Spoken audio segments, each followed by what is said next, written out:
نصلي ونسلم على الرسول الكريم أما بعد فقد قال الله سبحانه وتعالى في كلامه القديم والفرقان الحميد: أعوذ بالله من الشيطان الرجيم، بسم الله الرحمن الرحيم. يا أيها النبي إنا أرسلناك شاهدا ومبشرا ونذيرا. صدق الله العظيم. وقال رسول الله صلى الله عليه وسلم: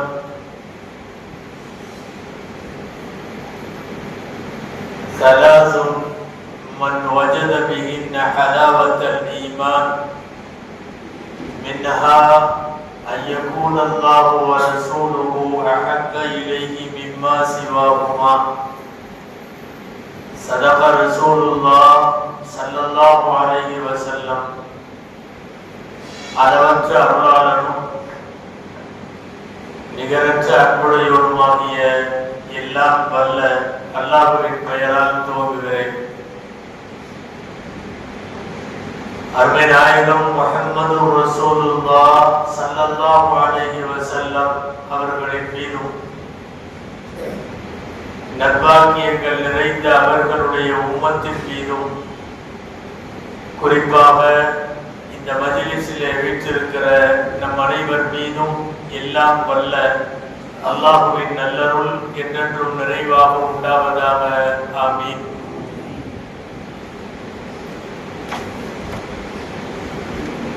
கண்ணியத்திற்குரிய உலமா பெருமக்கள், சங்கைக்குரிய மஸ்ஜிதுகளுடைய நிர்வாகிகள், வருகை தந்திருக்கிற பெரியோர்கள், பயானை கேட்டுக்கொண்டிருக்கக்கூடிய தாய்மார்கள், உங்கள் அனைவருக்கும் என் ஆரம்பமான அஸ்ஸலாமு அலைக்கும் வரஹ்மத்துல்லாஹி வபரகாத்துஹு.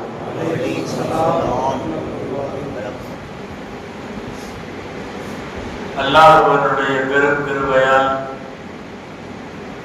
நபிகள் நாயகம் ஸல்லல்லாஹு அலைஹி வஸல்லம் அவர்கள் பிறந்த இந்த மாதத்தை ஒட்டி பரவலாக எல்லா பள்ளிவாசல்களிலும் பல்வேறு தலைப்புகளில் நபிகள் நாயகம் ஸல்லல்லாஹு அலைஹி வஸல்லத்தினுடைய வாழ்க்கையை, அவர்கள் நமக்கு சொன்னவைகளை, செய்தவைகளை, அவர்கள் விட்டு சென்றவைகளை, இவைகளை எல்லாம் நினைவு கூறுவதற்கு இந்த மஜ்லிஸ்கள் பயன்படுகிறது. அன்பிற்குரியவர்களே, நாயகம் ரசூலுல்லாஹ் ஸல்லல்லாஹு அலைஹி வஸல்லம் நமக்கு மத்தியில் ஒரு திருக்குர்ஆனுக்கு விளக்க முறையாக அவர்கள் வாழ்ந்து காட்டினார்கள். திருக்குர்ஆனிலே இருக்கிற 6000 சில்லறை வசனங்களை, அதையெல்லாம் ஒரு மனிதர் வாழ்ந்து காட்டினால் எப்படி இருக்குமோ அப்படி இருந்தது ரசூலுல்லாஹ் ஸல்லல்லாஹு அலைஹி வஸல்லம் உடைய வாழ்வு. சஹாபாக்கள் எல்லாம் ஆயிஷா ரலியல்லாஹு அன்ஹாவிடத்திலே கேட்பார்கள், ரசூலுல்லாஹ்வுடைய வாழ்க்கை, அவர்களின் குணம், அவர்களின் நடைமுறை எப்படி இருந்தது? ஆயிஷா ரலியல்லாஹு அன்ஹா பதில் சொல்வார்கள், கான குலுஹு அல் குர்ஆன். நபி ஸல்லல்லாஹு அலைஹி வஸல்லம் அவர்களுடைய குணம் குர்ஆனாக இருந்தது. காலஞ்சென்ற எங்களுடைய உஸ்தாத், இந்த ஊர் ஆரணியினுடைய எல்லா பள்ளிவாசல்களிலும் நெருங்கிய தொடர்புடைய உஸ்தாத் பிஎஸ்பி அவர்கள் நிறைய முறை இந்த பள்ளிக்கும் வந்திருக்கிறார்கள், மற்ற பள்ளிகளுக்கும் வந்திருக்கிறார்கள். அதற்கவர்கள் அடிக்கடி சொல்வார்கள், அல்லாஹ் இந்த உலகத்திற்கு 2 குர்ஆன் கொடுத்திருக்கிறான். ஒரு குர்ஆன் தான் நாம் பார்த்து ஓதுகிற குர்ஆன், இன்னொரு குர்ஆன் பார்த்து வாழுவதற்கான குர்ஆன். அந்த குர்ஆனுக்கு முஹம்மது ரசூலுல்லாஹ்னு பேர். ரெண்டு குர்ஆன் தந்திருக்கிறார். ஒன்று சொல் ரீதியானது, இன்னொரு குர்ஆன் செயல் ரீதியானது. ஒரு குர்ஆன் முழுக்க வாக்காக இருக்கும், இன்னொரு குர்ஆன் வாழ்க்கையாக இருக்கும். இந்த குர்ஆனை தினந்தோறும் படிக்க வேண்டும், இந்த குர்ஆனை பார்த்து தினந்தோறும் வாழ வேண்டும். இது ஒன்று மிக இல்லை. நாயகம் ஸல்லல்லாஹு அலைஹி வஸல்லம் ஒரு குர்ஆன். அல்லாஹ்வுக்கு தெரியும், வெறும் குர்ஆனை கொடுத்தால் இவர்களால் வாழ முடியாது. குர்ஆனை மாத்திரம் கொடுத்து நபிகள் வராமல், ஸல்லல்லாஹு அலைஹி வஸல்லம் வராமல், அல்லது நபிமார்கள் வராமல் குர்ஆனை மாத்திரம் கொடுத்து நீங்கள் வாழுங்கள் என்று சொன்னால் நம்மால் வாழ முடியாது. குர்ஆன் நமக்கு புரிகிற விதத்தில் அவ்வளவு விரிவாக இல்லை, அது சுருக்கமாக இருக்கும். அந்த சுருக்கத்திற்கு விரிவான ஒரு விளக்கம் தேவை என்றால் அது ரசூலுல்லாஹி ஸல்லல்லாஹு அலைஹி வஸல்லம் பார்க்க வேண்டும். வெறுமனே புத்தகம் படித்து பார்த்துவிட்டு நாம் வாழ முடியாது. அல்லாஹ் நினைச்சிருந்தா குர்ஆனுடைய 30 ஜுஸு ஒரு பைண்டடான குர்ஆன் ஒன்று நேரா கொண்டு வந்து காபா மேல வச்சுட்டு நீங்க எல்லாம் அதை எடுத்து ஃபாலோ பண்ணி வாழுங்க, ரசூலுல்லாஹே இல்லாம குர்ஆனை எடுத்து வாழுங்கன்னு அல்லாஹ்வுக்கு சொல்ல தெரியாதா? அல்லாஹ்வுக்கு தெரியும். வெறுமனே புத்தகத்தை எடுத்து படிச்சாங்கன்னு வைங்களேன், அதை மாத்திரம் படித்து விட்டு இவர்கள் வாழ்ந்தால் வழி தவறி போக வாய்ப்புண்டு. அடிக்கடி சொல்வது உண்டு, கார் ஓட்டுவது எப்படின்னு புத்தகம் எழுதியிருப்பான். புத்தகத்தை வாங்கி படிச்சுட்டு கார் ஓட்ட முடியுமா? ஒரு 80 பக்கத்துல புக் இருக்கு, கார் ஓட்டுவது எப்படி. அதுல ஃபர்ஸ்ட் பக்கத்துல இருந்து லாஸ்ட் பக்கம் வரை இருக்கு. அது இது என்ஜின், கீரு, கிளச்சு, ஸ்டேரிங், பேக், ஃப்ரண்ட் என்னென்னமோ இருக்கும். எல்லாமே படிச்சு முடிச்சுட்டு வண்டி ஓட்ட முடியுமா? முடியாது. பின்ன என்ன வேணும்? ஒரு டிரைவிங் கைடு வேண்டும். அந்த கைடு பக்கத்துல உட்காரணும், அவர்கள் சொல்லி தரணும். நீ இப்படி புடி, இங்க அழுத்தணும், இங்க இது பண்ணணும், இங்க கீர் போடணும், இங்க கிளட்ச் போடணும், இப்படி அமுத்தணும், முன்னாடி பாரு பின்னாடி பாரு.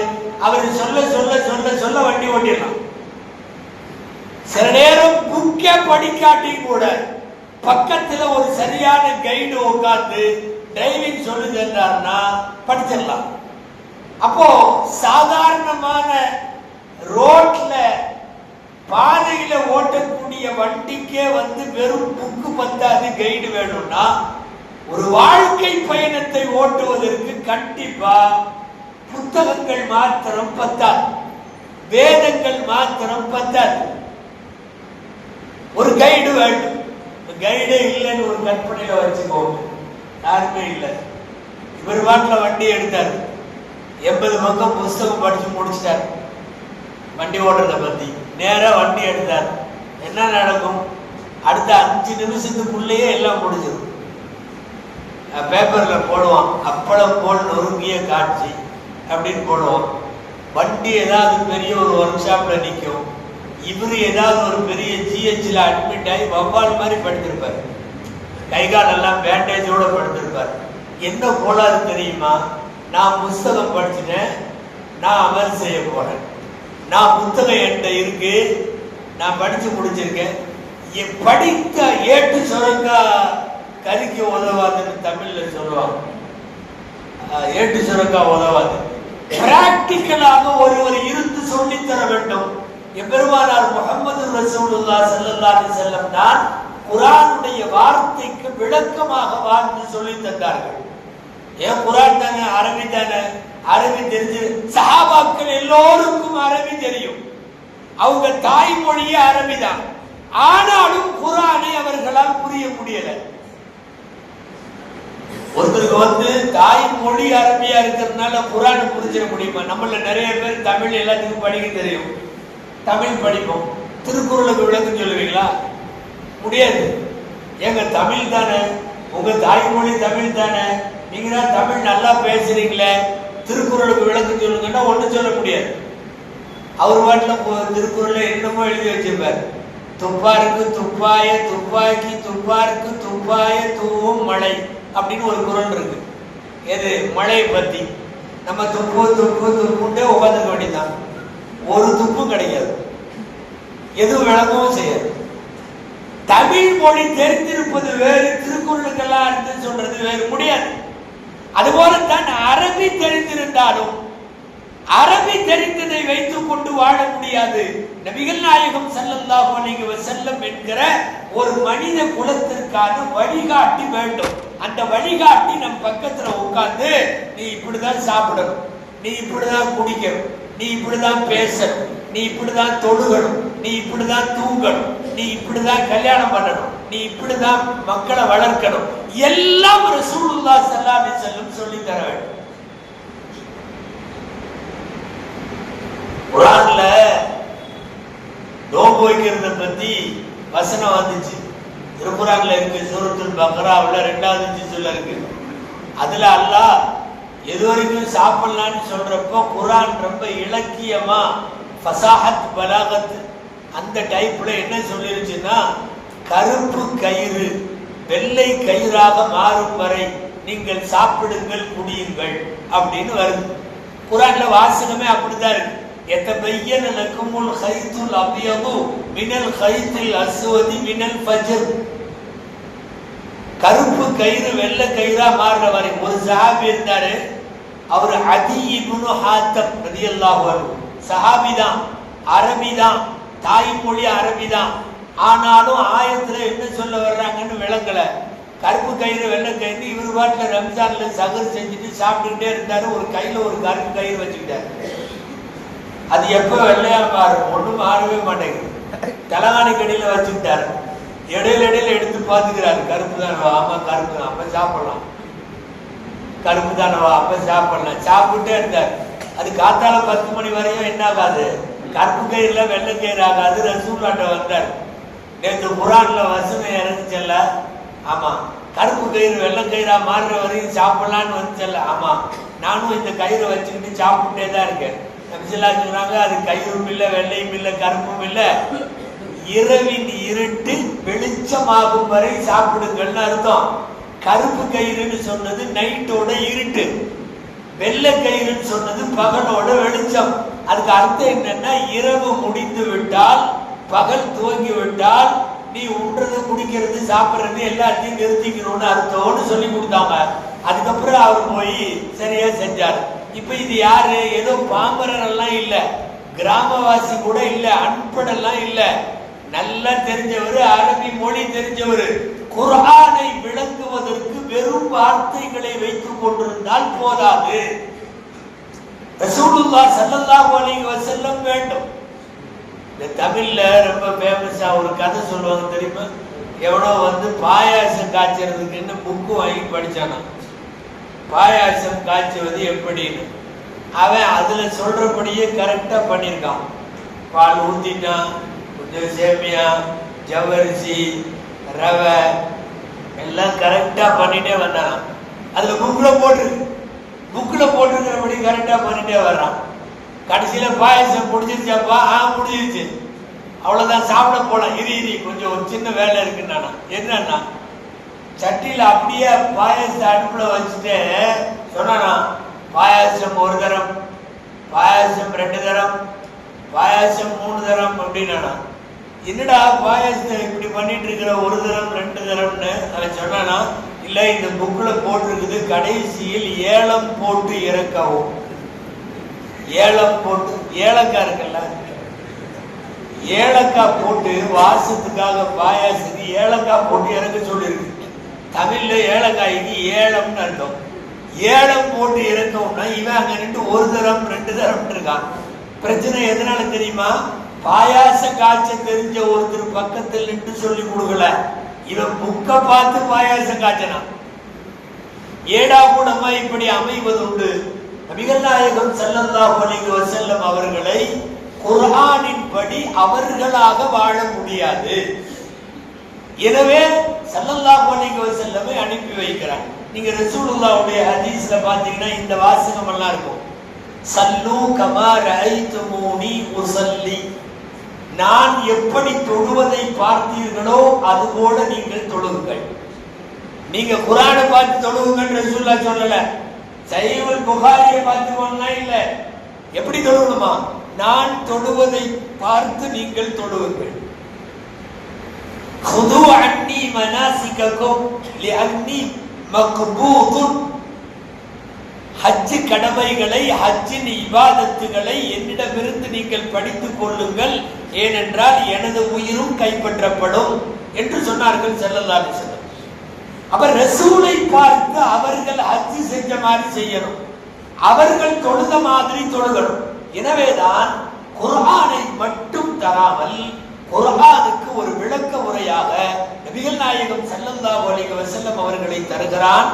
அந்த டிரைவிங் கைடு வெறுமனே கார் டிரைவிங் அல்ல, ஒட்டுமொத்தமாக லைஃப் டிரைவிங் நபிகள் நாயகம் ஸல்லல்லாஹு அலைஹி வஸல்லம் அவர்கள் சொல்லிக் கொடுத்தார்கள். எதுவும் விட்டு போகல. ரசூலுல்லாஹ்வுடைய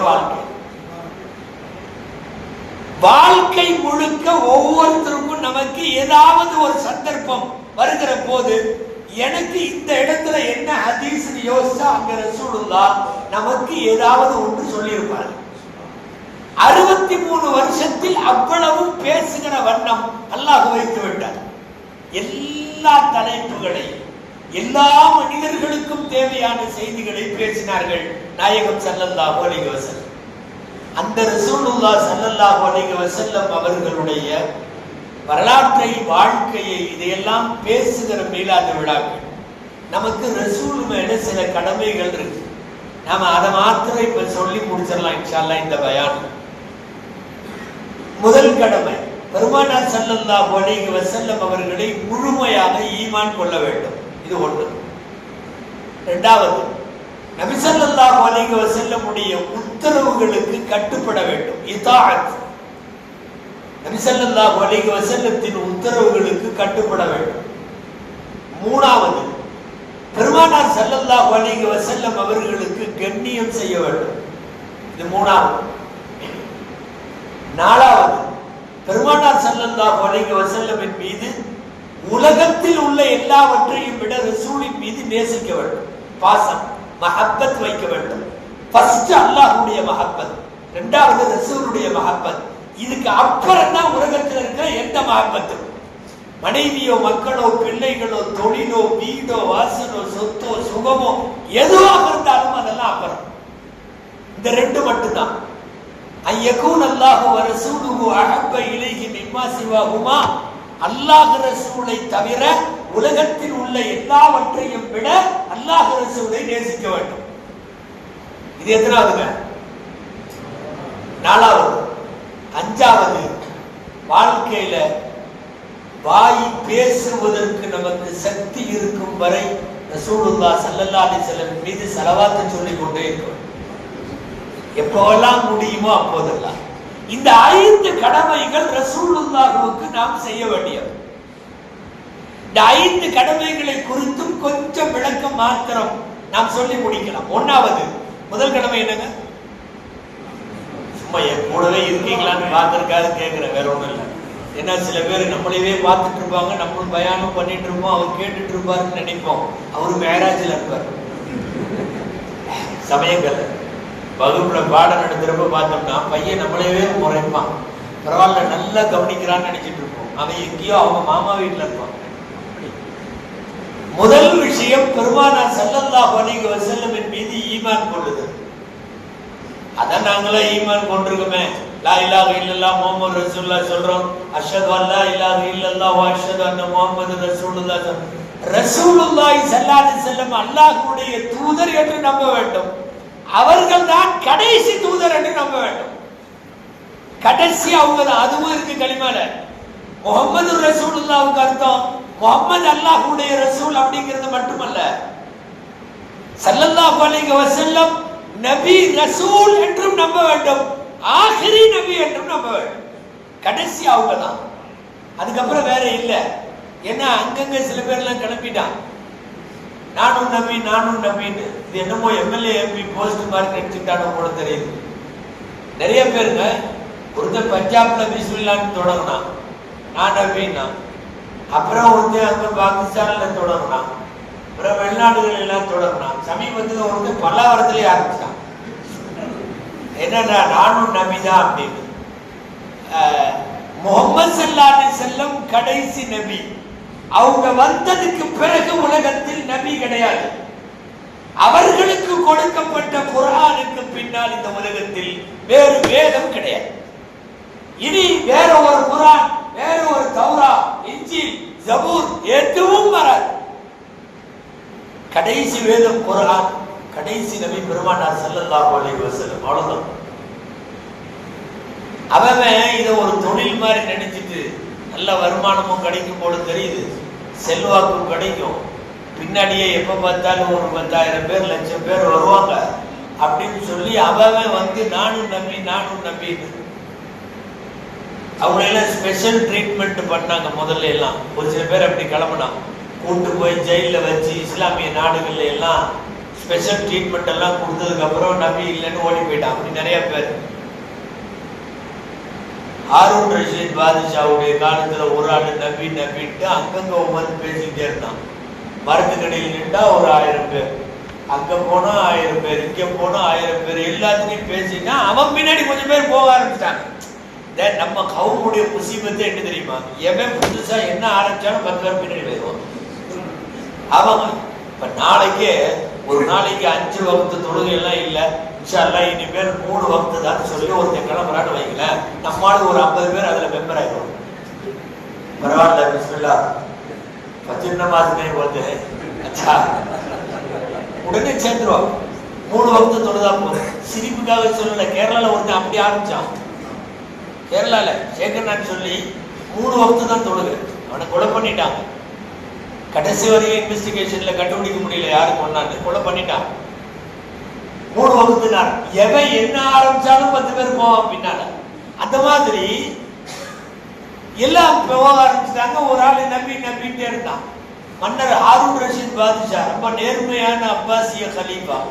அவங்க வந்து ரசூலுல்லாஹி ஸல்லல்லாஹு அலைஹி வஸல்லம் குடும்பம், அப்துல் முத்தலிபினுடைய அந்த வம்சம். அவர் சொன்னார், தூக்கிவிட அவன்ட்டார். ஆளை தூக்கிட்டார். தூக்கி கொண்டு நேரா முன்னாடி நிறுத்திட்டார்.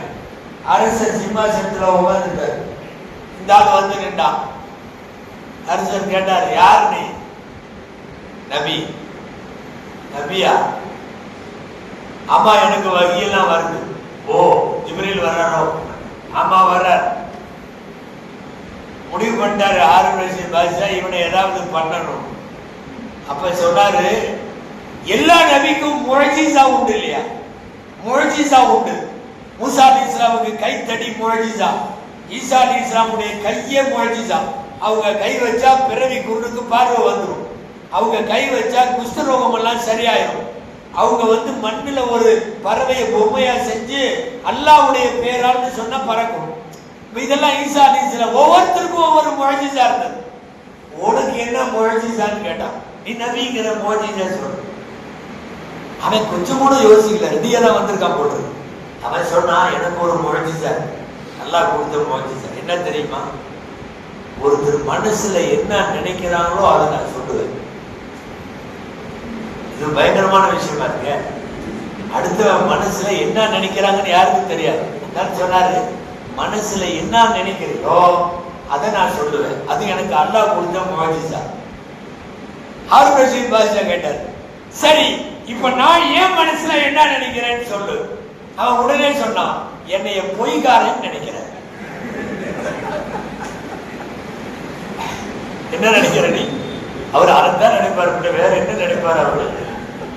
கரெக்டா சொன்னான், நீ என்ன பொய்காரன் நினைக்கிற. அப்புறம் கூப்பிட்டு இந்த ராணுவ இதுகள்லாம் கூட்டி இவனை கூட்டு போய் உள்ள மாமியார் வீட்டுல வச்சு இவனை கவனிக்க. அதுக்கப்புறம் சரியா உள்ள வச்சு அடிக்கிற அடியில அப்புறம் கடைசியில நபியும் இல்லை, ஒண்ணும் இல்லை, துண்ட காண துணிய காணணும். நான் சொல்ல வந்தது, ரசூலுல்லாஹி ஸல்லல்லாஹு அலைஹி வஸல்லத்தை ஈமான் கொள்வது என்பதற்கு 2 அர்த்தம். என்ன அர்த்தம்? ஒண்ணு, முஹம்மது ஸல்லல்லாஹு அலைஹி வஸல்லம் அல்லாஹ்வுடைய நபி. இரண்டாவது என்னன்னா, அவர்கள் தான் கடைசி நபி, அவர்களுக்கு பின்னாலே நபி இல்லை. இந்த ரெண்டு விஷயமும் ரசூலுல்லாஹ்வை ஈமான் கொள்வதிலே அடக்கம். குர்ஆன்ல வருகிறது, மகான முஹம்மதுன் அபா அஹதின் மிர் ரிஜாலிக்கும் வலாக்கின் ரசூலுல்லாஹி வ காத்தமன் நபியீன். நபிமார்களில் கடைசி. நபி ஸல்லல்லாஹு அலைஹி வஸல்லம் சொல்றாங்க, ஒரு அழகான சுவர் செங்கல் செங்கலா வச்சு கரெக்டா அடைச்சிட்டாங்க. ஒரு செங்கல் மட்டும் கேப் இருந்தது. நான் தான் அந்த செங்கல். அல்லாஹ் என்னை அந்த செங்கல்ல வச்சு அடைச்ச உடனே நபித்துவம் என்கிற சுவர் முழுமையாகிவிட்டது. அந்த கட்டடம் முழுமையாகிவிட்டது. இனி யாரும் நபியாக வர முடியாது. பெருமானார் ஸல்லல்லாஹு அலைஹி வஸல்லத்தை கடைசி நபி என்று நம்ப வேண்டும். இது ரசூல் ஸல்லல்லாஹு அலைஹி வஸல்லமுக்கு நாம் செய்ய வேண்டிய கடமைகள்ல முதல் கடமை. இரண்டாவது, பெருமானார் ஸல்லல்லாஹு அலைஹி வஸல்லமினுடைய உத்தரவுகளுக்கு கட்டுப்படுதல், இதாஅத். அல்லாஹ்வுக்கு நாம் வழிபடுகிறோமா இல்லையா, ரசூலுக்கும் சேர்த்து வழிபட்டாதான் அல்லாஹ்வுக்கு வழிபட்டதா அர்த்தம். குர்ஆன்ல வருகிறது, வமன் யுதிஇர் ரசூல ஃபகத் அதா அல்லாஹ். யார் ரசூலுக்கு வழிபடுகிறார்களோ கட்டுப்படுகிறார்களோ அவர்கள்தான் அல்லாஹ்விற்கு கட்டுப்படுகிறார்கள். நான் அல்லாஹ்வை எல்லாம் ஏத்துக்கிட்டேன், நமக்கு முஹம்மது ரசூலுல்லாஹ் பிடிக்காது. அல்லாஹ்வை எல்லாம் கிளீனா ஏத்துக்கிறேன், அவனுக்காக தொழுகிறேன், வைக்கிறேன், எல்லாம் பண்றேன். இவன் முஸ்லிமே இல்லை, மூமினே இல்லை. நபியை ஏற்காவிட்டால் அல்லாஹ்வையும் ஏற்கவில்லைன்னு அர்த்தம். மௌத்தா போறப்போ ஃபிரௌன் கலிமா சொன்னானல்ல, அவன் அல்லாஹ்வை ஏத்துக்கிட்டான், மூசாவை ரசூலுன்னு ஏத்துக்கல. ரசூல் ஸல்லல்லாஹு அலைஹி காலத்துல இப்ப அபூ ஜஹல் எல்லாம் என்ன பிரச்சனை? அபூ ஜஹலுக்கு நமக்கும், அபூ ஜஹல் அல்லாஹ்வை ஏத்துக்கிட்டான், அல்லாஹ்வை ஏத்துக்கிட்டான். பிரச்சனை என்ன? ரசூலை ஏத்துக்கல. அல்லாஹ்வை நீ ஏற்பதாக இருந்தால் ரசூலையும் ஏற்க வேண்டும். ரசூல் ஸல்லல்லாஹு அலைஹி வஸல்லத்திற்கு கட்டுப்படாதவன் அல்லாஹ் குர்ஆன்ல ஜோடி ஜோடியா சில விஷயங்கள் அல்லாஹ் சொல்லுவான். அதுல என்ன விஷயம் தெரியுமா? அத்தீஉல்லாஹ் வ அத்தீஉர் ரசூல். குர்ஆன்ல நிறைய இடத்துல இந்த வார்த்தையை பார்க்கலாம். அல்லாஹ்விற்கு கட்டுப்படுங்கள், ரசூலுக்கு கட்டுப்படுங்கள். ரெண்டுமே இல்ல. நான் அல்லாஹ்வுக்கு மட்டும் கட்டுப்படுறேன், நீ முஸ்லிமே இல்ல, வெளியே போ. இந்த குர்ஆன்ல ஒரு சில விஷயங்கள் இருக்கு, ஜோடி ஜோடியா சேர்ந்துருவான். ஒண்ணு போனா இன்னொன்னு போயிடும், அவுட் ஆயிடும். அதுல ரொம்ப முக்கியமானது 3 விஷயம். குர்ஆன்ல ஜோடி ஜோடியா வர்ற 3 விஷயம். ஒண்ணு போச்சுன்னா இன்னொன்னு போயிடும். ஃபர்ஸ்ட் இது, அல்லாஹ்விற்கு கட்டுப்படுங்கள், ரசூலுக்கும் கட்டுப்படுங்கள். அடுத்து இன்னொரு விஷயம், அனிஷ்குர்லி வலிவாலிதை. எனக்கு நன்றி செய், உன் பெற்றோர்களுக்கு நன்றி செய். குர்ஆன்ல நிறைய இடத்துல வகதா ரப்புக அல்லா தஅபுது, முதல்ல என்னை வணங்குங்கன்னு சொல்லுவான். வபில்வாலிதைனி இஹ்சானா, கூடவே பெற்றோர்கள் சொல்லுவான். பெற்றோர்களுக்கு உபகாரம் செய்யுங்கள். எத்தனை இடத்துல வருதோ எல்லா இடத்திலையும் அல்லாஹ் எனக்கு வணக்கம் செய்யுங்கள், பெற்றோர்களுக்கு உபகாரம் செய்யுங்கள். அனிஷ்குர்லி வலிவாலிதைக், எனக்கு நன்றி சொல், உன் பெற்றோருக்கும் நன்றி சொல். இங்க நம்ம புரிஞ்சுக்கணும், பெற்றோர்கிட்ட பத்துவா வாங்கியாச்சுன்னா அல்லாஹ்ட்ட நீ பத்துவா வாங்குறேன்னு அர்த்தம். ஜோடி ஜோடியா சொல்லப்படுகிற விஷயம். 3வது ஜோடி, அகீமு ஸலாத்த வ ஆத்து ஸகா. தொழுகு, ஜகாத்தை கொடு. வணங்கு, வழங்கு, ரெண்டுமே இருக்கணும். தொழுகவும் செய்யணும், ஜகாத்து கொடுக்கவும். இல்ல நாங்க தொழுகிறதெல்லாம் கரெக்டா பாத்துக்கிறோம், இந்த பைனான்சியல் மேட்டர் எல்லாம் கொஞ்சம் பிரச்சனை, அதை விட்டுருங்க அப்படின்னா சரிப்படாது. ஜோடி ஜோடியா குர்ஆன்ல பல இடங்கள்ல, சுமார் 80க்கு மேற்பட்ட இடங்கள்ல இது ஒண்ணா வருது. அகீமு ஸலாத் வ ஆத்து ஸகா. அபூபக்கர் ரலியல்லாஹு அன்ஹு ஒரு சில பேர்த்தோட எல்லாம் போர் செஞ்சாங்க. கலீஃபா பதவி ஏத்த உடனே அவங்க எல்லாம் தொழுகாதவங்க இல்ல, நாங்க தொழுதுக்கிறோம் ஆனா ஜகாத்து கொடுக்க முடியாதுன்னு சொன்னாங்க. அவங்கள்ட்ட போர் செஞ்சாங்க. அப்ப இந்த 3 ஜோடி, ஃபர்ஸ்ட் என்னங்க? அல்லாஹ்விற்கு கட்டுப்படுங்கள், ரசூலுக்கும் கட்டுப்படுங்கள். எனக்கு நன்றி செய்யுங்கள், பெற்றோருக்கும் நன்றி செய்யுங்கள்.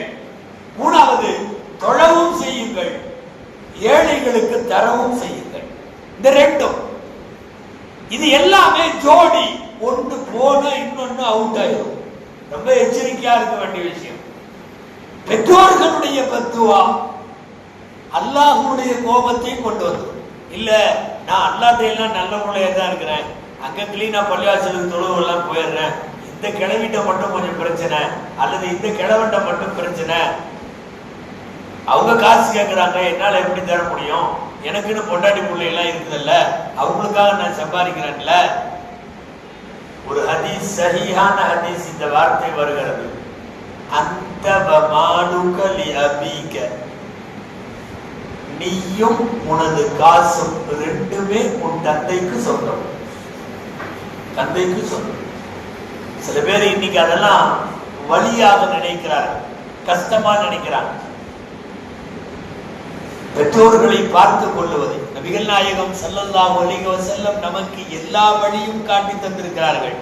அந்த வழிகள்ல இதெல்லாம் உள்ளது. ஹஜ்ரத் இப்னு அப்பாஸ் ரலியல்லாஹு அன்ஹு ஒருத்தர் கேட்டார், நல்லா கவனிங்க, ஒருத்தர் கேட்டார், நான் சின்ன வயசுல இருந்த போலாம் குடும்பத்துல ரொம்ப கஷ்டம், சாப்பாட்டுக்கே வழி இருக்காது, ரொம்ப கஷ்டமா இருந்துச்சு, இப்போ 2 நேரமோ அல்லது 3 நேரமோ அதுல ஒரு நேரம் தான் சாப்பிடுவோம், ஒரு நேரம் சாப்பிட மாட்டோம், அந்த மாதிரிலாம் இருந்தோம். அந்த டைம்ல எங்க அத்தா அம்மா என்ன வளர்த்தாங்க கொஞ்சம் கஷ்டத்தோட. இன்னைக்கு நாங்க நல்லா இருக்கோம், வெல் செட்டில்டா இருக்கோம், நல்லா சம்பாதிக்கிறோம், நல்ல வீடு வாசல் தோட்டம் துறவு எல்லாம் இருக்கு. இப்ப நான் நல்லா பாத்துக்கிறேன். எங்க அம்மா அத்தாவுக்கு வந்து நான் 3 நேரம் கொடுக்குறேன், அவங்க தேவையானதெல்லாம் கொடுக்குறேன். அப்போ அவங்க என்னை சின்னதுல வளர்த்ததும் நான் இன்னைக்கு அவங்கள பார்க்கறதும் இந்த ரெண்டும் சமமாயிருமா? ஏன்னா நம்ம ஒரு துவா பெற்றோர்களுக்கு ஓதுறோம்ல, ரப்பிர்ஹம்ஹுமா கமா ரப்பயானி சகீரா, எங்களை சின்ன வயசுல அவங்க பார்த்துக்கிட்ட மாதிரி யா அல்லாஹ் நீ இந்த வயசுலயும் அவங்க மேல கிருபை செய்யி, உயிரோடு இருந்தாலும் மௌத்தானாலும் கிருபை செய்யுன்னு கேட்கறோமா இல்லையா? இப்ப அவங்க என்னை பார்க்கும்போது ஃபேமிலி ரொம்ப கஷ்டம், பொருளாதாரம்லாம் ரொம்ப காசு இல்லாத சூழ்நிலை. இன்னைக்கு நான் நல்ல காசு வந்திருக்கு, நல்லா பார்த்துக்கிறேன், ரெண்டும் சரியாகுமான்னு கேட்டா இப்னு அப்பாஸ் ரலியல்லாஹு அன்ஹு சொல்லுகிறார்கள், அவங்க உன்னை பார்த்தாங்க, வஹுமா யுரீதானி பகாஅக வ அன்த துரீது மௌதஹுமா, அவங்க 2 பேரும் உன்னைய பார்த்தாங்க இல்லையா, அப்போ நீ இன்னும் வளரணும் வளரணும் வளரணும்னு பார்த்தாங்க. இன்னைக்கு நீ பாக்குறது என்னன்னா இவங்க சீக்கிரம் போயிடுவாங்கன்னு பாக்குற. அதானே மாசம் 3000 ரூபாய் யாரெல்லாம் அனுப்புறாங்களோ அவங்க அத்தா அம்மாவுக்கு பேரண்ட்ஸுக்கு 3000 ரூபாய் 5000 கொடுக்குறாங்க. என்ன ஒரு 5 வருஷம் 10 வருஷம் கொடுக்குற மாதிரி இருக்கும், சீக்கிரமா எப்படி போயிடுவாங்க. அவர்கள் உன்னை வளர்த்த போது நீ இன்னமும் பல்லாண்டு இருப்பாய் என்று நினைத்து கொடுத்தார்கள். ஆனா நீ இன்னைக்கு கொடுக்கிறது வகுமா யுரீதானி பகாஅக வ அன்த துரீது மௌதஹுமா, நீ அவங்க மௌத்தாகணும் மௌத்தாயிருவாங்கன்னு நினைச்சு செலவு பண்ற. ரெண்டுக்கு இடையில பெரிய வித்தியாசம் இருக்கு. பெற்றோர்களின் பத்துவா என்பதும் அல்லாஹ்வுடைய பத்துவாவும் ரெண்டும் ஒன்று. பெற்றோர்களின் துவாவும் அல்லாஹ்வின் துவாவும் ரெண்டும் ஒன்று.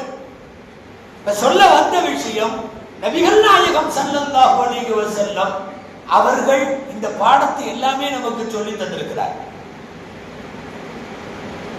அல்லாஹ்வுக்கு கட்டுப்படு, ரசூலுக்கும் கட்டுப்படு. பெருமானார் ஸல்லல்லாஹு அலைஹி வஸல்லமுக்கு நாம செய்ய வேண்டிய விஷயங்கள்ல ஈமான் கொள்ள வேண்டும், அவர்கள் கடைசி நபி என்று ஈமான் கொள்ள வேண்டும் என்று சொன்னோம். 2வது இத்தாஅத், அவர்கள் சொன்னதற்கு வழிபடணும். யாரு எங்க மனைவி சொல்றதுக்கெல்லாம் வழிபடுறோம், யார் என்ன சொன்னாலும் வழிபடுறோம். தாய்மார்கள் இந்த பயம் கேட்டிருக்காங்க. பெரும்பாலும் இப்போதைக்கு ஒரு காலம் இருந்துச்சு, ஆம்பளைங்க சொன்னா பொம்பளைங்க கேட்டுக்குவாங்க. இப்ப அப்படி இல்லை, அவங்க சொன்னா நாம கேட்டுக்கிறோம். அதிகமா சபையில தலையை ஆட்ட மாட்டோம். ஆனா உண்மை அதுதான். உண்மை அவங்க என்ன எதா இருந்தாலும் அங்கதான் அவங்க கேட்கணும், அவங்க சொல்லணும். எல்லாம் உட்காந்துருவாங்க. துவா ஓதலாமா அப்படின்னு பாரு அசத்து, கே துவா கரேங்க உள்ள போயிட்டு வருவாங்க, அதுல துவா பண்ணுங்க அவ்வளவுதான். அதுக்கப்புறம் சொல்லுவார் போதுங்க அப்படின்பாரு. என்னன்னா அங்க உள்ள இருந்து உத்தரவு வரும், என்ன இருந்தாலும் அந்த உத்தரவு தான். அதாவது ஒரு ஹதீஸ் வருது, எப்படி வருதுன்னா, எந்த பெண்கள் வந்து சொர்க்கத்துக்கு போறதுக்கு ஒரு ஹதீஸ்ல 4 வழி சொல்றாங்க ரசூலுல்லாஹ். சல்லத் ஹம்ஸஹா, 5 நேரம் தொழுகுவாங்க பொம்பளை. சாமத் ஷஹரஹா, அவ வந்து நோன்பு வைப்பா. அப்புறம் அஹ்ஸனத் ஃபர்ஜஹா, கற்பொழுக்கத்தோட இருப்பா. வஅதாத் பஅலஹா, கணவனுக்கு கட்டுப்படுவாள். இவளை சொல்லிட்டு ஃபல்ததுல் மின் ஐய அப்வாபில் ஜன்னதி ஷாஅத், இவங்க எந்த வாசல் வழியாக வேண்டுமானாலும் சொர்க்கம் செல்லட்டும் அப்படின்னா. எங்களுக்கு ஆம்பளைகளுக்கெல்லாம் இப்படி வெறும் நாளெல்லாம் சொல்லலை. எங்களுக்கு வேற பிரச்சனை எல்லாம் இருக்குது. சம்பாத்தியம், ஆடிட்டிங், அது இது கணக்கு வழக்கு வா ஒவ்வொரு எப்படி சம்பாதிச்சேன்னு கேட்டா எங்களுக்கெல்லாம் முன்னாடியே போயிடும். மனைவி ரொம்ப காலத்துக்கு முன்னாடியே போயிடுவாங்க. அவங்களுக்கு இந்த பிரச்சனை இல்லை. அவங்களுக்கு இந்த நாள் தானமா ஹதீஸே வருது, சஹீஹுல் புகாரில இருக்கு. ஐயோ சல்லத் ஹம்ஸஹா, 5 நேரம் தொழுகை. சாமத் ஷஹரஹா, ரம்ஜான்ல நோன்பு. அஹ்ஸனத் ஃபர்ஜஹா, கற்பொழுக்கம்.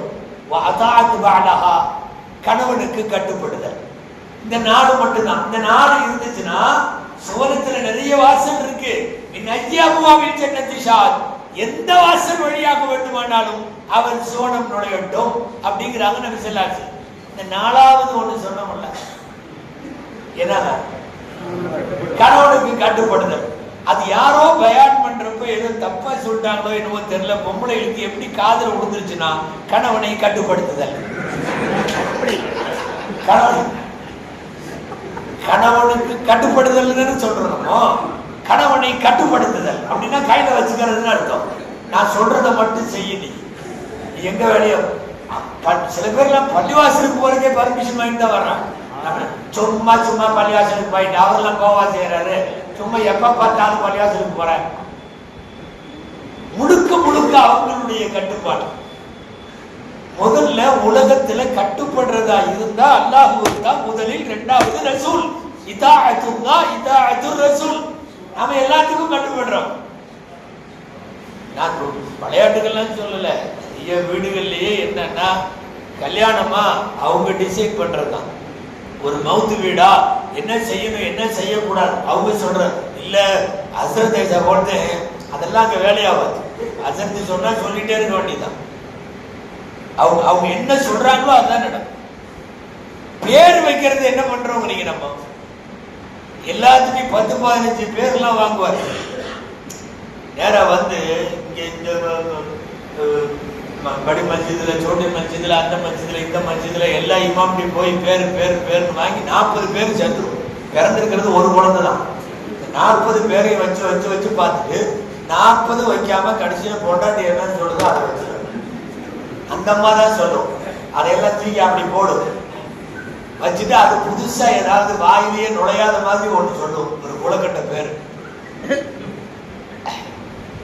அந்த பேரை வைப்பாங்க. ராலின் சார் சொன்னார், போய் உட்காண்டாங்க. அவரை கூட்டு கொண்டு போய் ஒரு வீட்டுல பேர் வைங்க. யாரோ ஒருத்தர் பாவம் கூட்டு போய் உட்கார வச்சுட்டு பேர் வைங்க, நல்ல பேரை வைங்க. அஜித்துமார்கள்ட்ட நல்ல பேர் வைக்க சொன்னா அவங்க என்ன சொல்லுவாங்க? அவங்க பார்த்தாங்க, நபிமார்கள் பேர் வச்சிருவோம். இப்ராஹிம் அலைஹிஸ்ஸலாம் வச்சிடலாம். அவர் சொன்னார், நான் நல்லா இருக்கு, எங்க பாபா எங்க அப்பா பேரும் சேர்த்து வைக்கல. சரி வச்சிடலாம். உங்க அப்பா பேரு பாஷாபாய். பாஷாபாயா? சரி ஒன்றும் பிரச்சனை இல்லை, சேர்த்துருவோம். இப்ராஹிம் பாஷா செட் ஆயிடுச்சு. இப்ராஹிம் அஜத்தோட முடிவு. அப்புறம் என்னது? அவங்க அத்தா பாஷாபாய் சேர்த்தாச்சு. 2 இப்ராஹிம் பாஷா வச்சிடலாம். உள்ள இருந்து சவுண்ட் வருது. ஏன் எங்க அத்தா மட்டும் என்ன, உங்க அத்தா பேர் மட்டும் வைக்கிற அப்படின்னு. அவங்க அத்தா பேர் என்ன? சரிம்மா, இதெல்லாம் அஜத்தோட தலைவலி. அவர் கேட்டாரு, உங்க அத்தா பேர் சையது முகமது. சையது முகமதா? சரி, சையது முகமதுல சையதை மட்டும் எடுத்துக்குவோம். சையது இப்ராஹிம் பாஷா செட் ஆயிடுச்சு. இவரு வச்சது இப்ராஹிம், அவங்க பேர் பாஷாபாய். பாஷாபாயில இருந்து பாஷா எடுத்தாச்சு.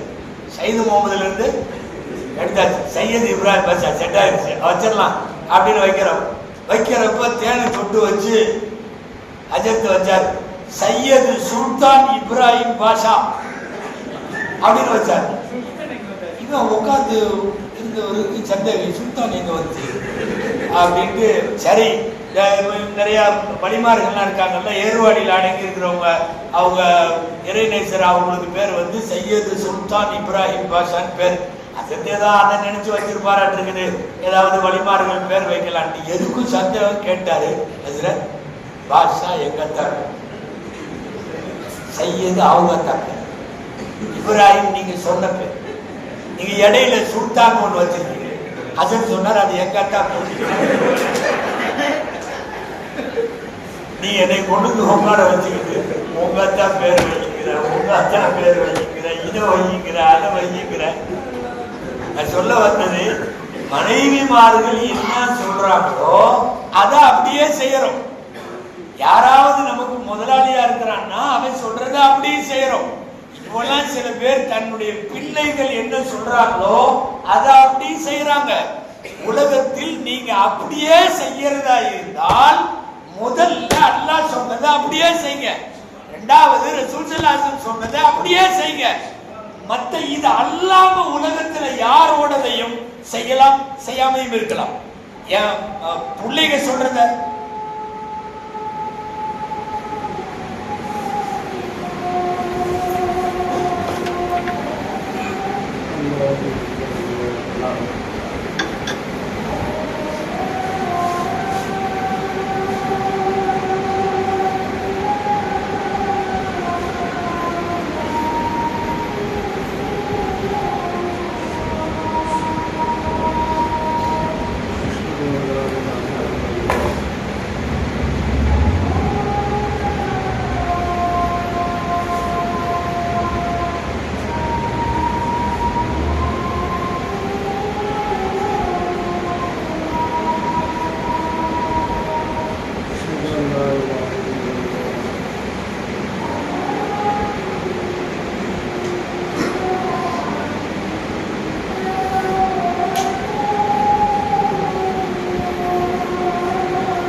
ரசூலுல்லாஹ் ஸல்லல்லாஹு அலைஹி வஸல்லம் அவர்களுக்கு அவர்கள் சொன்ன உத்தரவுகளுக்கெல்லாம் கட்டுப்பட வேண்டும். இது இரண்டாவது விஷயம். மூன்றாவது, பெருமானார் ஸல்லல்லாஹு அலைஹி வஸல்லம் அவர்களுக்கு கண்ணியம் செய்ய வேண்டும். உயிரோடு இருந்தப்போ ரசூல் ஸல்லல்லாஹு அலைஹி வஸல்லமுக்கு சஹாபாக்களுக்கு உத்தரவு என்ன தெரியுமா? சப்தம் போட்டு ரசூலுல்லாஹ்க்கு முன்னாடி பேசக்கூடாது. ரசூல் ஸல்லல்லாஹு அலைஹி வஸல்லம் நடக்கிறப்போ பின்னாடி போகணும், முன்னாடி நடக்க கூடாது. லா துகத்திமு பைன யதையில்லாஹி வ ரசூலி, முன்னாடி நடக்காத. லா தர்ஃபஉ அஸ்வாத்தகும் ஃபௌக ஸௌத்தின் நபி, நபியுடைய சப்தத்தை விட கூடுதல் சப்தம் வரக்கூடாது. எந்த அளவுக்கு இருப்பார்கள்? ரசூலுடைய சபையில உட்கார்ந்து இருக்கிற சஹாபாக்கள் குறித்து ஹதீஸ்கள்ல வருது, பறவை தலை மேல உட்கார்ந்து இருந்தா அந்த பறவையை பிடிக்கணும்னு நினைக்கிறவன் எப்படி தலையை ஆட்டாம உட்கார்ந்துருப்பான், இப்படின்னா பறந்துடும். தலையின் மேல் பறவைகள் அமர்ந்திருப்பதை போல அவர்கள் ரசூலுக்கு முன்னால உட்கார்ந்திருப்பார்கள். ரசூலுல்லாஹ் ஸல்லல்லாஹு அலைஹி வஸல்லம் அவர்களின் மீதான கண்ணியம் உச்சகட்டம். எந்த அளவுக்குன்னா அம்ர் இப்னுல் ஆஸ் ரலியல்லாஹு அன்ஹு சொல்றாங்க, இஸ்லாத்துல சேர்ந்ததுல இருந்து இப்படி நேருக்கு நேர் நான் ரசூலுல்லாஹ்வை பார்த்ததில்லை. பார்க்கிற அளவுக்கு தைரியம் எனக்கு இல்லை.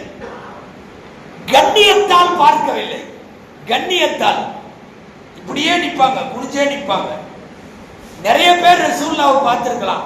ரசூலுல்லாஹ் எப்படி இருந்தார்கள் என்று நீங்கள் எனக்கு வர்ணித்து சொல்லுங்கள்னு கேட்டா யார் வேணாலும் சொல்லலாம், என்னால சொல்ல முடியாது. காரணம், ரொம்ப நேரம் இப்படி உத்து ரசூலுல்லாஹ்வுடைய முகத்துக்கு முகம் நேருக்கு நேர் நான் இதுவரை பார்த்ததில்லை. உச்சகட்ட கண்ணியத்தில் இருந்தார்கள். இந்த ஆயத்து சூரத்துல குஜராத்தில் ரசூலுடைய சப்தத்தை விட உங்க சப்தம் உயரக்கூடாதுன்னு இறங்கின உடனே ஒரு சஹாபி எப்பவுமே பேசினாவே சவுண்டா தான் பேசுவார். அவருடைய இயற்கை அப்படி. அவர் பள்ளிவாசலுக்கே வராம இருந்தார். அப்புறம் கூட்டு அனுப்புனாங்க, என்ன ஆளை காணோன்னு. இல்ல, ரசூலுடைய சப்தத்துக்கு மேல நீங்க சப்தம் போட்டா உங்க அமலே அழிஞ்சு போயிடும். குரான்ல வருது, எல்லா அமலும் அழிஞ்சு போயிடும். நான் இயற்கையிலேயே ஒரு ரஃபியல் சவுத், நான் சப்தம் அதிகமானவன். என்னுடைய ஆவாஸ் ரொம்ப இதா இருக்கும், அதனால நான் வீட்டிலேயே இருந்துக்கிறேன். அப்புறம் கூப்பிட்டு இயற்கையாக இருக்கிற உன்னுடைய டோன் அது வேற, சப்தத்தை உயர்த்தி பேசுறது வேற. நார்மலா பேசுற ஒருத்தர் சப்தத்தை உயர்த்தி பேசினாதான் அவர் உயர்த்தி பேசுறாருன்னு அர்த்தம். ஒருத்தருக்கு எப்பவுமே, சில பேர் எல்லாம் மைக்க முழுங்கின மாதிரி எப்பவுமே சவுண்டா தான் பேசுவாங்க, அவங்க பிரச்சனை கிடையாது அப்படின்னு நபி ஸல்லல்லாஹு அலைஹி வஸல்லம் சொல்ல வேண்டியதாச்சு. ரசூலுடைய இன்னைக்கும் கூட அல்லாஹ் நம்ம எல்லோருக்கும் ரசூலுடைய ரவுதாவுடைய ஜியாரத்தை நசீபாக்குவானா. அங்க போனாலும் முன்னாடி உயிரோட இருக்கிற ரசூலுக்கு எப்படி உட்கார்ந்துருந்தா சலாம் சொல்லுவீங்களோ அப்படிதான் சலாம் சொல்லும். சில பேர் போன உடனே காட்டு கத்துக்க ஸலாத்து வஸ்ஸலாமு அலைக்க யா ரசூலல்லாஹ்னு கத்துறது, அதெல்லாம் பேது, ஒழுக்க குறை, ஒழுக்க கேடு. அடக்கமா போகணும். அஸ்ஸலாமு அலைக்கும் ஸலாத்து வஸ்ஸலாமு அலைக்க யா ரசூலல்லாஹ் நல்கிறது, அவ்வளவுதான் சலாம். அவர்கள் உயிரோடு அமர்ந்திருக்கிறார்கள். நீங்க நினைக்கிற மாதிரி பெரும் மையத்தல்ல, நம்ம கபர்ல இருக்கிற மாதிரி எல்லாம் நினைச்சிடாதீங்க. முழுக்க முழுக்க இயக்கத்தோடு இருக்கிற ரசூலுல்லாஹ் கபர்ல. எல்லா ஹதீஸ் நூல்கள்லையும் ஒரு பாடம் இருக்கிறது. என்ன பாடம் தெரியுமா? அல் அன்பியாவு அஹ்யாவு ஃபி குபூரிஹிம், நபிமார்கள் கபறுகளில் உயிரோடு தான் இருக்கிறார். அஸ்ஸலாமு அலைக்க அப்படிங்கிறது டைரக்டா முன்னாடி நிக்கிற ஒரு ஆளை பார்த்து உங்கள் மீது அப்படின்னு சொல்லுவோம். மௌத்தா போனவங்களுக்கு உள்ள துவா வேற. மௌத்தா போனவங்களுக்கு கபரிஸ்தான்ல என்ன எழுதி இருக்குதுங்க துவா? அஸ்ஸலாமு அலைக்கும் தாதார கௌமி முஃமினீன் வ இன்னா இன்ஷா அல்லாஹு பிக்கும் லாஹிகூன். அது மௌத்தானவங்களுக்கு உள்ள துவா. அதை ரசூலுடைய கபர்ல சொல்லக்கூடாது. ரசூலுடைய கபர்ல என்ன சொல்லுவோம்? அஸ்ஸலாத்து வஸ்ஸலாமு அலைக்க யா ரசூலல்லாஹ். நேரடியா முன்னாடி நிக்கிற ஆள். நான் இன்னொன்னு கேட்கிறேன், ஸல்லல்லாஹு அலைஹி வஸல்லத்துடைய மனைவிமார்களை ரசூலுல்லாஹ் வஃபாத்துக்கு பிறகு யாரும் அந்த பெண்கள் அவங்க அந்த தாய்மார்கள் மௌத்தாகிற வரை யாரும் கல்யாணம் பண்ண முடியாது. யாரும் கல்யாணம் பண்ணவும் இல்லை, பண்ணவும் முடியாது. ஏன் பண்ண முடியாது தெரியுமா? கணவர் உயிரோடு இருக்கிறப்போ ஒரு மனைவியை இன்னொருத்தர் கல்யாணம் பண்ண முடியுமா? முடியாது. ரசூல் ஸல்லல்லாஹு அலைஹி வஸல்லம் உயிரோடு இருக்கிற போது அவங்க மனைவிமார்கள் திருமணம் செய்ய முடியாது. குர்ஆன்லயே இருக்குது, வலா அன் தன்கிஹு அஸ்வாஜஹு மின் பஅதிஹி அபதா. ரசூலுல்லாஹ்வுடைய மனைவிமார்களை இந்த உம்மத்துல யாருமே கல்யாணம் பண்ண முடியாது. ஏன் திருமணம் செய்ய முடியாது? கணவர் உயிரோடு இருக்கிறார். நான் சொல்ல வந்தது, பெருமானார் ஸல்லல்லாஹு அலைஹி வஸல்லம் கபரில் ஹய்யுன் ஃபீ கபரி, அவர்கள் உயிரோடு இருக்கிறார். உயிரோடு அமர்ந்திருக்கிறவங்களுக்கு எந்த கண்ணியத்தோட போய் முன்னாடி அஸ்ஸலாமு அலைக்கும் எவ்வளவு அதபோட தஅஸீமோட போய் சொல்லிட்டு நகருவோமோ அந்த மாதிரி போகணும். நபிகள் நாயகம் ஸல்லல்லாஹு அலைஹி வஸல்லமுடைய தஅதீமுக்கு அப்பால் ரசூல் ஸல்லல்லாஹு அலைஹி வஸல்லமுடைய மஹப்பத், ரசூலுல்லாஹ்வின் மீது மஹப்பத் உலகத்தில் இருக்கிற எல்லாரையும் விட நம்மளால முடிய மாட்டேங்குது. தாயை விட, தந்தையை விட, மனைவியை விட, மக்களை விட ரசூலை நேசிக்கணும், ஆனால் முடியல. தொடர்ந்து ரசூலுல்லாஹி ஸல்லல்லாஹு அலைஹி வஸல்லமுடைய மஹப்பத்தை கேட்டுக்கொண்டே இருக்க வேண்டும். சும்மா வாயில மட்டும் எங்கள் உயிரினும் மேலான முஹம்மது ரசூல் சொன்ன பத்தாது. பெருமானார் ஸல்லல்லாஹு அலைஹி வஸல்லமுடைய மஹப்பத் வேணும். ரசூலுல்லாஹ் ஸல்லல்லாஹு அலைஹி வஸல்லம் அவர்களின் மீது மனிதர்கள் மட்டுமல்ல, மரம், மட்டை, கல்லு, மண்ணு, இலை, தலை எல்லாம் அவர்களை மஹப்பத்து வைத்தது. எல்லாம் மஹப்பத்து வைத்தது. இந்த மெம்பர் படியில ஒரு கட்டையில நின்று மெம்பர்ல குத்துபா கொடுத்தாங்க. அந்த கட்டையை தூக்கி சப்ல வச்சாங்க. அந்த கட்டை அழுதுச்சுன்னு வருது. எல்லா ஹதீஸ் கிதாப்லயும் இருக்கு. நான் கதை சொல்றதா நினைக்க வேண்டாம். 20க்கும் மேற்பட்ட பெரிய பெரிய சஹாபிகள் அதை அறிவிக்கிறாங்க. சப்தம் வந்ததை, குழந்தை அழுவதை போன்று அழுததை ஃபர்ஸ்ட் சப்ல மூலையில இறங்கி வந்து வேற புது மெம்பர் பண்ணி வச்சுட்டாங்க. அப்ப அதை தூக்கி கீழே போட்டாங்க. ரசூலுல்லாஹ் இறங்கி வந்து அந்த கட்டையை தடவி கொடுத்து அழுகை நின்றது.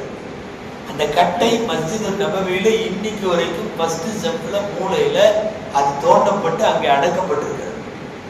மனிதர்களை அடக்குவது போல. ஹசன் பஸ்ரி ரஹ்மத்துல்லாஹி அலைஹி இந்த ஹதீஸை எழுதிட்டு கொஞ்சம் பாருங்க, இந்த மரக்கட்டைக்கு கூட ரசூலுல்லாஹ் மேல இவ்வளவு மஹப்பத் இருக்கு, மனிதர்களே உங்களுக்கு இல்லையா? வஅன்தும் கைஃப அன்தும் தஷ்தாபூன இலா ரசூலில்லாஹ், நீங்க ரசூலுல்லாஹ் மேல உங்களுக்கு ஷவுக் வரலையா? ஒரு கட்டை கூட. எல்லாருக்கும் பெருமானார் ஸல்லல்லாஹு அலைஹி வஸல்லம் அவர்களோடு பழகிய குழந்தை முதல் வயதான கிழவி வரை ரசூலுல்லாஹ்விடம் அப்படியே அவர்கள் ஏறத்தாழ அடிமையாகி விடுவார்கள். நிறைய குழந்தைகள் ரசூலுல்லாஹ்வுடைய மடிக்கு வந்துட்டா அப்புறம் அவங்க அம்மா வந்து தூக்கினா போகாது. நம்ம குழந்தைகள் சில பேர் பிரியமான இடத்துக்கு போயிட்டா, மாமா வீட்டுல செட் ஆயிடுச்சுன்னு வைங்களேன், சண்டே அன்னைக்கு வா வீட்டுக்கு போலன்னா வராது, அழுகும். ரசூலுடைய மடிக்கு வந்த குழந்தைகள் நிறைய பேர் தாயிடம் போகுவதில்லை.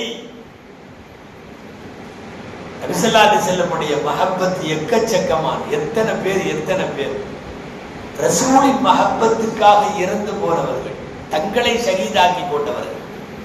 உஹது போர்ல தல்ஹா ரலியல்லாஹு அன்ஹு இப்படி நின்னாங்க, பின்னாடி ரசூலுல்லாஹ்.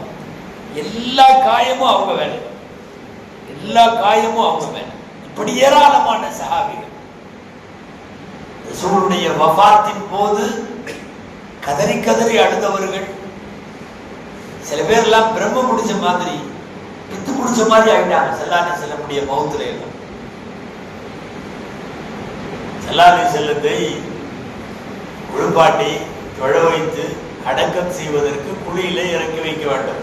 இந்த வேலை நடந்து கொண்டிருக்கிறது ஸல்லல்லாஹு அலைஹி வஸல்லம். இது பொறுப்பு யார் தெரியுமா? அலி ரலியல்லாஹு அன்ஹு, அப்பாஸ் ரலியல்லாஹு அன்ஹு. அவங்க ரெண்டு பேரும் தான் ஃபேமிலி. சச்சா அலி ரலியல்லாஹு அன்ஹு மருமகன் தம்பி, அவங்கதான் பொறுப்பு. குழியெல்லாம் தோண்டியாச்சு. ஸல்லல்லாஹு அலைஹி வஸல்லத்தினுடைய உடலை வாங்கி இறக்கி வைக்க வேண்டும். சரி, யாரு வாங்கி இறக்கி வைக்கிறது? அப்பாஸ் ரலியல்லாஹு அன்ஹுடைய மூத்த மகன் ஃபதுல் அப்படின்னு பேர், ஃபஸல் இப்னு அப்பாஸ். அவரு இறங்கிட்டாரு கபர்ல. ஸல்லல்லாஹு அலைஹி வஸல்லமுக்கு சேவகராக நீண்ட காலம் இருந்தவர் ஷம்ரான், அவரு இறங்கிட்டாரு கபர்ல. இவங்க ரெண்டு பேரும் தான் வாங்கி பெருமானார் ஸல்லல்லாஹு அலைஹி வஸல்லத்தினுடைய இந்த முபாரக்கான உடலை உள்ளே வைப்பதற்கு அவங்க தான் இறங்கியிருக்காங்க. மேலே நின்று இந்த பணிகளை எல்லாம், வேலைகளை எல்லாம் கவனித்துக் கொண்டிருப்பது அலி ரலியல்லாஹு அன்ஹு. 7-8 வயசு இருக்கும் ஒரு பையன். இந்த பையனுக்கு குசம் அப்படின்னு பேர். குசம் யாருன்னா கீழே நிக்கிற உள்ள இருக்கிறவருடைய தம்பி, அப்பாஸ் ரலியல்லாஹு அன்ஹுடைய கடைசி பையன்.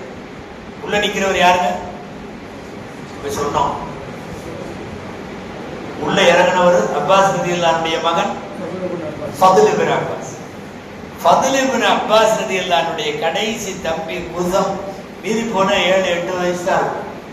அலி ரலியல்லாஹுட்ட நச்சரிச்சுக்கிட்டே இருக்கார், நானும் இறங்குறேன். டேய் நீ சின்ன பையன் போ அப்படி போ. இல்ல நானும் இறங்குறேன், நான் ரசூலுல்லாஹுடைய உடம்ப நான் வாங்கி வைக்கிறேன், நானும் இறங்குறேன். இல்ல உனக்கெல்லாம் உயரம் பத்தாது, ஆழமா இருக்கா, அப்படி இப்படி நீ போ. திரும்ப திரும்ப திரும்ப நச்சரிச்சு வேற வழி இல்ல, சரி இறங்குட்டாங்க. இப்ப கபரிலே வாங்கி வைப்பதற்கு இறங்கி இருக்கிறது 3 பேர். அவங்க 2 பேர் வாங்கி வைக்கிறாங்க, இவரும் சேர்ந்து வாங்கி வைக்கிறார். ஸல்லல்லாஹு அலைஹி வஸல்லத்தினுடைய உடம்பு, ரசூலுடைய உடம்பை முழுக்க முழுக்க அவங்க குடும்பத்தினர்கள் தான் குளிப்பாட்டி, அவங்க குடும்பத்தினர்கள் தான் என்ன எல்லாம் பண்ணாங்க. உங்களுக்கு தெரியும், கேள்விப்பட்டிருப்பீங்க, குளிப்பாட்டினது அலி ரலியல்லாஹு அவங்க மட்டும்தான். நிறைய பேர் இருந்தாங்க நெருக்கமானவங்க. குளிப்பாட்டினது யாரு? அலி ரலியல்லாஹு. எல்லா மையத்தை போல படுக்க வச்செல்லாம் குளிப்பாட்டல. நபி ஸல்லல்லாஹு அலைஹி வஸல்லத்தை இந்த மாதிரி ஒரு பலகையில வச்சு உட்கார வச்சு அலி ரலியல்லாஹு இப்படி சாய்ச்சுட்டாங்க. அமர்ந்த நிலையில் அலி ரலியல்லாஹு அவர்கள் இப்படி ரசூலுல்லாவை சாய்த்து கொண்டு தண்ணீரை எடுத்து ஊற்றி ஊற்றி இப்படித்தான் குளிப்பாட்டப்பட்டது. வழக்கம் போல மையத்தை போடுற மாதிரி படுக்க போட்டோ அப்படி திருப்பி போட்டோ அப்படியெல்லாம் குளிப்பாட்டல. அதை குளிப்பாட்டினார்கள். கஃன் முடிந்தது, தனித்தனியாக தொழுதார்கள். ஜமாத்தா ஜனாசா தொழுகை நடக்கல, அவங்க தனித்தனியா தொழுதுட்டாங்க. இப்போ கபரடக்கத்திற்கு வந்திருக்கிறோம். இந்த பையன் இறங்கிட்டாரு உள்ள, 8 வயசு பையன். கபரடக்கம் முடிந்து விட்டது. அடுத்து எல்லாம் வைக்க வேண்டியதெல்லாம் கற்கள்லாம் வச்சு மண்ணை போட்டாச்சு. மண்ணை போட்டதுக்கு பிறகு, மண்ணை போட்டதுக்கு அப்புறம் இந்த 2 பேர் இப்படி ஒரு ஜம்ப் பண்ணாங்க, மேலே ஏறிட்டாங்க. நம்ம இப்ப போய் ரவுதால சலாம் சொல்றோமே, அந்த குழிதான் இல்லையா? 2 பேரும் ஏறிட்டாங்க. இனி இன்னும் கொஞ்சம் பாதி கபர்ல மண்ணு போடணும். இந்த பையன் அங்க நின்றுகிட்டு இருக்கிறார் உள்ள. இங்கிருந்து குழியில மேல ஏறதுக்காக இங்க வர்றாரு. இங்கிருந்து எப்படியாவது ஏறணும்னு பாக்குறாரு, ஏற முடியல. திரும்ப அங்கிருந்து இங்க வர்றாரு, இங்க கையை பிடிச்சி ஏறணும்னு பாக்குறாரு, முடியல. இப்படியும் உள்ளே உழந்துட்டு இருக்காரு, இங்கேயும் அங்கேயும். அலி ரலியல்லாஹு பார்த்துட்டாங்க. குஸம், இன்னும் நீ மேல வரல, வா மேல. ரொம்ப நேரத்திற்கு பிறகு, அதாவது ஏற்கனவே கபர்ல வாங்கி வைத்த ஃபதுல் இப்னு அப்பாஸும் ஷப்ரானவங்களும் அவங்க எல்லாம் மேல போனதுக்கு அப்புறம் ரொம்ப நேரம் வரைக்கும் அங்க இருந்தவர். அலி ரலியல்லாஹு கையை பிடிச்சி தூக்குனாங்க, மேல வாங்க. மேல வந்து நின்ன உடனே ஃபதுல் இப்னு அப்பாஸ் ரலியல்லாஹு தஆலா சொன்னாங்க, நான் வந்து வேணும்னு தான் அங்க நின்றுட்டு இருக்கேன். வேணும்னு தான், மேல வர முடியாதுன்னெல்லாம் இல்லை. இந்த உம்மத்துல ரசூலுல்லாஹோட ஆக கடைசி வரைக்கும் இருந்தது நான் தான் அப்படிங்கிற பேர் எனக்கு வரும். அழுகிறாரு, அலி ரலியல்லாஹு அழுகிறாங்க, அவங்களும் அழுகிறாங்க, அலி ரலியல்லாஹு அன்ஹும் அழுகிறாங்க. அனா ஆகிருல் உம்மத்தி அஹ்தம் பின் நபியி, நபிகள் நாயகத்தோடு இந்த உம்மத்தின் இறுதி தொடர்பு யாருக்குன்னு கேட்டா அது எனக்கு தான். ஏன்னா இறந்த உடலிலும் கூட எனக்கு கொஞ்ச நேரத்துக்கு முன்னாடி 2 பேரும் போயிட்டாங்கல்ல. ஆக கடைசியாக நீங்கள் மண்ணை போட்டு மூடும் முன்னால் ரசூலுல்லாஹி ஸல்லல்லாஹு அலைஹி வஸல்லம் அவர்களோடு உடல் ஒட்டிய வண்ணம் நான் தான் இருந்தேன் என்கிற பாக்கியம் எனக்கு வேண்டும். காலமெல்லாம் வஃபாத் ஆகிற வரைக்கும் ஃபதுல் இப்னு அப்பாஸ் ரலியல்லாஹு அன்ஹு அதை சொல்லிக்கொண்டே இருந்தார். சின்ன சின்ன பசங்க பிள்ளைகள் கூட ரசூலுல்லாஹ் மீது அவர்கள் வைத்த மஹப்பத்துக்கு, பாசத்துக்கு அளவே கிடையாது. கடைசி விஷயம், அன்பிற்குரியவர்களே, வாழ்நாளில் வாய்ப்புள்ள போதெல்லாம் ரசூலுல்லாஹ் ஸல்லல்லாஹு அலைஹி வஸல்லம் மீது ஸலவாத் சொல்ல வேண்டும். நான் 5 விஷயம் சொல்லி இருக்கிறேன். சரியான முறையில் ரசூலிடம் ஈமான் கொள்ள வேண்டும். 2வது, ரசூல் ஸல்லல்லாஹு அலைஹி வஸல்லமுக்கு இதாஅத் கட்டுப்பட வேண்டும். 3வது, பெருமானார் ஸல்லல்லாஹு அலைஹி வஸல்லம் அவர்களுக்கு கண்ணியம், அவர்கள் உயிரோடு உள்ள போதும் இல்லாத போதும் எப்போதும் கண்ணியம் செய்ய வேண்டும். 4வது, ரசூலுல்லாஹ்வின் மீது அளவு கடந்த மஹப்பத் வைக்க வேண்டும். 5வது, வாய்ப்பு கிடைக்கிற போதெல்லாம் வாயில ஸலவாத் வர வேண்டும்.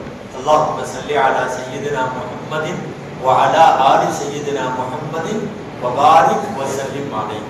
நாங்கள் எப்போதும் சொல்லி வருகிறோம், தொழுகைக்கு வர்றப்போ ஓதுவோம், இது பண்ணுவோம். ஒரு நாள் பூரா ஸலவாத் ஓதாம ஒன்றே கூட ஏக் தின் பி குஸர்னா नहीं, நமக்கு வந்து ஸலவாத்தோட போகும், ஒரு நாள் கூட மிஸ் ஆகக்கூடாது.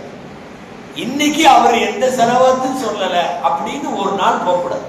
என்ன ஸலவாத்தோ ஒரு ஸலவாத். அல்லாஹும்ம ஸல்லி அலா முஹம்மத் ஸல்லல்லாஹு அலா முஹம்மத் ஸல்லல்லாஹு அலைஹி வஸல்லம் கமா ஸல்லைத அலா 1400 ஸலவாத் இருக்கிறதா எழுதுறாங்க கிதாபுகள். ஸலவாத் ஆரம்பிக்கிறது எப்படி ஆரம்பிப்போம் தெரியுமா? அல்லாஹும்ம அப்படிதானே ஆரம்பிக்கிறோம். ஸல்லி அலா முஹம்மத். நல்லா தெரிஞ்சுங்க, ஸலவாத் மட்டும்தான் அல்லாஹ் ரிஜெக்டே பண்றது இல்லை. நம்ம ஏதாவது குளறுபடி பண்ணோம்னா தொழுகை ரிஜெக்ட் ஆயிரும், நோம்பு ஏதாவது குளறுபடியில ரிஜெக்ட் ஆயிரும், ஏத்துக்க மாட்டான். ஸலவாத் எந்த மாதிரி இபாதத்துனா திருப்பி ரிஜெக்டே ஆகாத இபாதத்து ஸலவாத் மட்டும்தான். இன்னொரு விஷயம் தெரியுமா? அல்லாஹும்ம அப்படின்னு நாம எப்ப ஆரம்பிச்சாலும் அடுத்து நம்மளுடைய ஏதாவது ஒரு ரெக்வெஸ்ட், ஒரு அப்ளிகேஷன், ஒரு தர்காஸ்த் இல்லையா, பின்னாடி இருக்கும்போது அல்லாஹும்ம என் வியாபாரத்துல பறக்கச்சு, அல்லாஹும்ம என் பிள்ளைகளுக்கு நல்ல மாப்பிள்ளை கொடு, அல்லாஹும்ம படிப்புல பறக்க, இதெல்லாம் கேட்கிறோமா இல்லையா? ஒவ்வொன்னா உலகத்திலேயே இது ஒன்று மட்டும்தான். அல்லாஹும்ம கூப்பிட்டு ரசூலுல்லாஹ் மேல நீ கிருபை செய், ஸல்லி அலா முஹம்மத் கூப்பிடுறோம், அல்லாஹ்வை அல்லாஹும்மன்னு கூப்பிடுறோம். சரி, இவர் ஏதோ கேட்க போறாரு அப்படின்னு பார்த்தா இவருக்காக கேட்கல. என்ன கேட்கிறாரு? அல்லாஹ் ரசூலுல்லாஹ்வுக்கு நீ கிருபை செய். அங்க கிருபை செய்யின்னு கேட்டாவே எக்கச்சக்கமா நம்ம அக்கௌண்ட்ல கிரெடிட் ஆயிடும். தமிழ்ல பக்கத்து இலைக்கு பாயாசம் ஊத்துறதுன்னு சொல்லுவாங்க தெரியுமா? அவர் சாப்பிட்டு இருப்பாரு, ஏப்பா சாப்பாடு இங்க இங்க இங்க அப்படின்னா என்ன தெரியுமா? இங்க வந்தா இங்கேயும் வைப்பான்னு அர்த்தம். கூப்பிடுறதே எதுதான். அது தமிழ்ல பக்கத்து இலைக்கு பாயாசம் இவருக்கு பாயாசம் ஊத்தலாம் அப்படின்பா, அங்க வந்தா இங்க ஒரு கிளாஸ் கிடைக்கும் அப்படின்னு. இப்ப அல்லாவும் பார்ப்பான்ல, என்ன அல்லாஹ் கூப்பிட்டுட்டு அவனுக்கு ஒன்றும் கேட்கவே இல்லை. அவன் படிப்பு, அவன் வியாபாரம், வீடு, பரக்கத்து, முசீபத்து அவன் தானே கேட்கணும். அவன் ரசூல்லா மேல செலவா இவனுக்கும் கொடு. ரசூலை இழுத்து கொண்டு நாம் வந்தால் நமக்கு தேவையானதெல்லாம் தானாக கிடைக்கும். ஸலவாத்தினால் என்ன கிடைக்கும்? ரசூலுல்லாஹ் சொன்னார்கள், உன்னுடைய பாவம் கூட என்னுடைய ஸலவாத்தால் மன்னிக்கப்படும், உன் கவலை எல்லாம் என் ஸலவாத்தில தீரும். இன்னைக்கு எல்லாத்துக்கும் பிரச்சனை, எல்லாத்துக்கும் கவலை, எல்லாத்துக்கும் டென்ஷன் இருக்கு. ஒரே ஒரு தீர்வு, வாய்ப்பு கிடைக்கிற போதெல்லாம் வாயில ஸலவாத்து சொல்லுங்க. ஆக அண்ணலாரை மிகச்சரியாக ஈமான் கொள்வோம், கட்டுப்படுவோம், கண்ணியம் செய்வோம், மஹப்பத் வைப்போம், உயிருள்ள வரைக்கும் ரசூலின் மீது ஸலவாத்து சொல்லுவோம். அல்லாஹ் தஆலா அருமைநாயகம் ஸல்லல்லாஹு அலைஹி வஸல்லமினுடைய எல்லா விதமான கண்ணியங்களையும் அல்லாஹ் நமக்கு தந்து மன்னரையிலும் மறுமையிலும் அன்னலாரனுடைய துஆவுக்கும் ஷஃபாஅத்துக்கும் உரித்தானவர்களாக அல்லாஹ் நம்மை ஆக்கி அருள்வானாக. ஜஸாக்குமுல்லாஹு கைரல் ஜஸா வ ஆகிரு தஅவானா அல்ஹம்துலில்லாஹி ரப்பில் ஆலமீன். அஸ்ஸலாமு அலைக்கும் வ ரஹ்மத்துல்லாஹி வ பரகாத்துஹு.